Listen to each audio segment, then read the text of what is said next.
हाय दोस्तों, मेरे चैनल में आपका वेलकम है। और आए हैं तो आपको अच्छी शिक्षा मिलेगी। मैं आपको 100% दूंगा कि मेरा टाइम आपका वेस्ट नहीं हो, आपका टाइम भी वेस्ट नहीं हो और मेरा टाइम भी वेस्ट नहीं हो। आप आए हैं तो चैनल को लाइक भी करें और बच्चों को और आगे आगे फॉरवर्ड भी करें। मैं आपके ऐसे क्वेश्चन लेके आया हूँ जो आगामी एग्जाम में पूछे जाते हैं। माउंट एवरेस्ट की ऊंचाई कितनी? Question number 1। आपको क्वेश्चन नंबर 1 देखने में स्क्रीन पर दिख रहा है ना। माउंट एवरेस्ट की ऊंचाई कितनी है आपको बताना है। माउंट एवरेस्ट की ऊंचाई कितनी? 8,880, 1700 और 4,500 और 8,850। आपको बताना है माउंट एवरेस्ट की ऊंचाई। ये विश्व की सबसे ऊंची चोटी पर्वत है। जो आपकी इसकी ऊंचाई बताना है, इसकी ऊंचाई है 8,850। पहले दोस्तों इसकी 8,848 होती थी, अब 8,850 हो गई क्योंकि ये 2 मीटर इसकी बढ़ गई कि ज्वालामुखी के कारण। अब दोस्तों दूसरा क्वेश्चन आया है आपकी स्क्रीन पर। भारत की सबसे बड़ी ताजे पानी की झील कौन सी? आपको बताना है भारत की सबसे बड़ी ताजे पानी की झील कौन सी है। आपको इसका आंसर देना है क्योंकि ये आंसर काफ़ी इसका आंसर सही सही देना है दोस्तों, ये क्योंकि ये काफ़ी इजी क्वेश्चन है। क्यों? सिल्का झील, पेरियाल झील, वूलर झील, लोनार झील। आपको बताना है कौन सी झील है जो सबसे ताजे पानी की झील है। कौन सी है दोस्तों? सी सही। इसका आंसर होगा सी सही। सी सही है, वूलर झील। वूलर झील है जो भारत में सबसे बड़ी ताजे पानी की झील है। पाल वंश के संस्थापक कौन है दोस्तों? मौर्य के बाद पाल वंश हुआ है। इसके संस्थापक कौन है? दिक्पाल, धर्मपाल, गोपाल, रामपाल। इसमें आपको बताना है सही आंसर कौन सा है। सही आंसर है गोपाल। गोपाल है जो पाल वंश के संस्थापक है और पाल वंश की स्थापना की थी। बाबर ने काबुल के दुर्ग पर अधिकार कब किया? बाबर ने जो काबुल के दुर्ग पर अधिकार कब किया था? बाबर ने जो भारत पर भी अधिकार किया था। इससे पहले बाबर ने काबुल पर आक्रमण किया था। आक्रमण करके वहाँ के अधिकार कर लिया था। वो कब किया था? 1504, सॉरी 1904 नहीं, 1504। 1504 में बाबर ने काबुल पर अधिकार कर लिया था। शेरशाह के बचपन का नाम क्या था? आपको बताना है। शेरशाह सूरी है जिसके बचपन का नाम क्या था। शेरशाह के बचपन का नाम क्या था? मेहंदी, फरीद, शेर खां, सूरी। आपको बताना है बचपन का नाम क्या है। उसके बचपन का नाम था फरीद। फरीद था और शेर खां उसको उपाधि दी गई थी। अब दोस्तों क्वेश्चन नंबर 6। भारतीय संविधान की प्रथम बैठक कब हुई? आपको बताना है भारतीय संविधान की प्रथम बैठक हुई थी। भारत का संविधान बना इससे पहले एक बैठक हुई थी। वो प्रथम बैठक कब हुई थी? आपको बताना है प्रथम बैठक कब हुई थी। 13 दिसंबर 1946, 11 दिसंबर 1946, 9 दिसंबर 1946। कोई नहीं, आपको बताना कौन सा राइट आंसर है। 9 दिसंबर 1946। आपको बताना है 9 दिसंबर 1946 को भारत की प्रथम बैठक हुई थी। विद्युत धारा का मात्रक क्या है? क्वेश्चन नंबर 7 है जो काफी विज्ञान के संबंधित पूछा गया है। जो आपको बताना है विद्युत धारा का मात्रक क्या है। ऑप्शन नंबर ए में है जूल, बी में है एम्पियर, सी में है वोल्ट, डी में कूलम। आपको बताना है एम्पियर। विद्युत धारा का मात्रक एम्पियर होता है। ये विज्ञान के संबंधित क्वेश्चन है जो दिल्ली पुलिस में काफी बार पूछा गया है। नेहरू पुरस्कार स्थापित किया गया। जो भारत में नेहरू पुरस्कार दिया जाता है शांति के क्षेत्र में और शिक्षा के क्षेत्र में दिया जाता है नेहरू पुरस्कार। और इसकी स्थापित कब किया गया, मतलब इसको प्रथम बार लागू कब किया गया? इसको आपको बताना है 1970 में किया गया या 1967 में किया गया, 1960 में किया गया या 1965 में किया गया।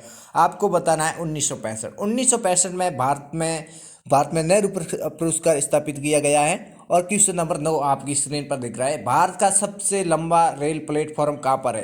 भारत का सबसे लंबा रेल प्लेटफॉर्म कहाँ पर है? आपको बताना है राज्य में, किस राज्य में है। पश्चिम बंगाल, मुंबई, चेन्नई और बेंगलुरु। आपको बताना है पश्चिम बंगाल। पश्चिम बंगाल के खड़गपुर जिले में है जो भारत का सबसे लंबा रेल प्लेटफॉर्म है।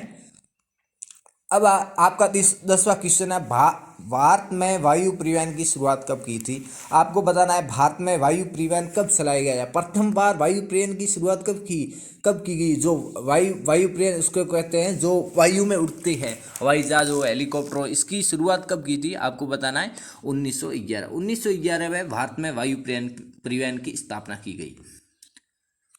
11 क्वेश्चन है। मनुष्य के शरीर में हड्डियों की संख्या कितनी है? आपको बताना है मनुष्य के शरीर में हड्डियों की संख्या कितनी है। जो पूर्ण रूप के विकसित होने के बाद हड्डियों की संख्या कितनी होती है?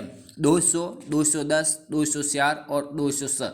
आपको बताना है 206। डी आंसर होगा आपका, सही होगा दोस्तों। काफ़ी बच्चे सही बता रहे हैं, बहुत बढ़िया बहुत बढ़िया, वेरी गुड। और चैनल को आगे आगे से आगे आप शेयर भी करते जाओ, दोस्तों को एंजॉय कीजिए, क्योंकि ऐसे क्वेश्चन कम ही देखने को मिलते हैं आपको। हर कोई कंपटीशन एग्जाम में ऐसे ही क्वेश्चन पूछे जाते हैं। प्रथम विश्व युद्ध कब हुआ था? आपको दोस्तों बताना है प्रथम विश्व युद्ध कब हुआ था। 1911 में हुआ था, 1917 में हुआ था, या 1910 से 1915 में हुआ था, या 1917 से 1918 में हुआ था, 1904 से 1911 में हुआ। आपको बताना है दोस्तों 1917 से 1915। कोई भी आपको प्रथम विश्व युद्ध कब कब हुआ, तो आपको आँख मीच के कह देना 1917 से 1918 में हुआ था। प्रथम विश्व युद्ध हुआ था। जो विश्व सबसे बड़ा महादेश कौन सा है, ये दोस्तों आपको काफ़ी पर्सन की कन्फ्यूजन करेगा। कुछ लोग रूस कह रहे हैं, रूस नहीं है भाई बेटा, रूस नहीं है इसका। अमेरिका, एशिया, यूरोप, आपको एक आंसर सही करना है। आपको कुछ लोग रूस नहीं, इसका आंसर होगा बच्चों यूरोप। यूरोप है, यूरोप नहीं सॉरी, एशिया। एशिया जो विश्व का सबसे बड़ा महाद्वीप है, और महाद्वीप महादेश को भी कहते हैं। और अब हम अगले क्वेश्चन पर लौटते हैं। विश्व शिक्षक दिवस कब मनाया जाता है? विश्व में शिक्षक दिवस कब मनाया जाता है? तो आपको सही आंसर, विश्व में शिक्षक दिवस 15 अक्टूबर को मनाया जाता है। 15 अक्टूबर को मनाया जाता है। विश्व शिक्षक दिवस कब मनाया जाता है? 15 अक्टूबर। दोस्तों वेरी गुड, बच्चे सही बता रहे हैं, बहुत बढ़िया बहुत बढ़िया। और क्वेश्चन नंबर 15, हिंदी दिवस कब मनाया जाता है? आपको बताना है हिंदी दिवस कब मनाया जाता है। दोस्तों हिंदी दिवस कब मनाया जाता है? 17 सितंबर को, 18 सितंबर को, 15 जुलाई को और 10 अगस्त को। आपको बताना है 17 सितंबर को। 17 सितंबर को हिंदी दिवस मनाया जाता है। बहुत बढ़िया, वेरी गुड बच्चे, बहुत अच्छे। मालदीव की राजधानी क्या है? ये आपको विश्व की राजधानियों की विश्व देश की राजधानियों में से पूछा गया है, जो पूछती हर कंपटीशन एग्जाम में कभी भी आपको देखने को मिलेगा। एक एक राजधानी देखने को जरूर मिलेगी। ढाका, बगदाद, माले, तेहरान। आपको कौन सा सही आंसर देना है जरूर दे बच्चे, कमेंट में भी बताइए कौन सा सही है। आपको माले सही करना है। कौन सा? माले हैं जो मालदीव की राजधानी है। बहुत बढ़िया बहुत बढ़िया बहुत बढ़िया, very good.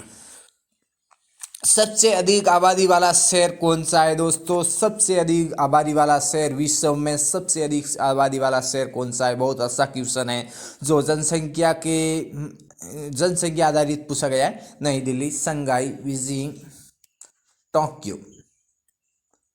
Tokyo, Beijing, Shanghai. आपको सही आंसर देना है टोक्यो है, जिसमें सबसे आबादी रहती है, जिसमें 3,90,000 रहते, नहीं 3,90,00,000 रुपए लोग रहते हैं। बहुत बढ़िया, वेरी गुड। शरीर की सबसे छोटी ग्रंथि कौन सी है? दोस्तों हमारे शरीर के संबंधी पूछा गया और विज्ञान के संबंधी पूछा गया। आपको जरूर याद होना चाहिए। काफ़ी बच्चे सही आंसर दे रहे हैं, बहुत बढ़िया। जनन ग्रंथि, अवटु ग्रंथि, पीयूष ग्रंथि, कोई नहीं। आपको बताना है कौन सा सही। दोस्तों पीयूष ग्रंथि है जो सबसे छोटी ग्रंथि है हमारे शरीर की। बहुत बढ़िया, very good. Grand old man of India के नाम से किसे जाना जाता है? Grand old man of the India किसे जाना, ऐसा कौन सा व्यक्ति है जिसको grand old man of the India के नाम से जाना जाता है? ए में दादा भाई नेहरू जी, बी में लाला लाजपत राय, सी में मोतीलाल नेहरू, डी में महात्मा गांधी। आपको बताना है सही आंसर। इसका सही आंसर दोस्तों तो होगा दादा भाई नेहरू जी को grand old man of the India के नाम से जाना जाता है। बहुत बढ़िया, वेरी गुड। काफ़ी बच्चों ने सही दिया, 80%। भारत का प्राचीन साहित्य क्या है? ये दोस्तों सिंपल क्वेश्चन है। आपको एक प्यारा सा कमेंट करना है और इसके 20वें क्वेश्चन का आपको आंसर भी देना है कमेंट। बहुत बढ़िया, वेरी गुड। आपका कुछ लोग अभी भी दे रहे हैं, बहुत बढ़िया। अब इसका कमेंट करिए और रेटिंग भी दीजिए और अच्छा सा कमेंट करिए, और आपको अगर पसंद आया है तो इसको सब्सक्राइब भी करिए। थैंक यू, धन्यवाद। अगले वीडियो में फिर मिलेंगे।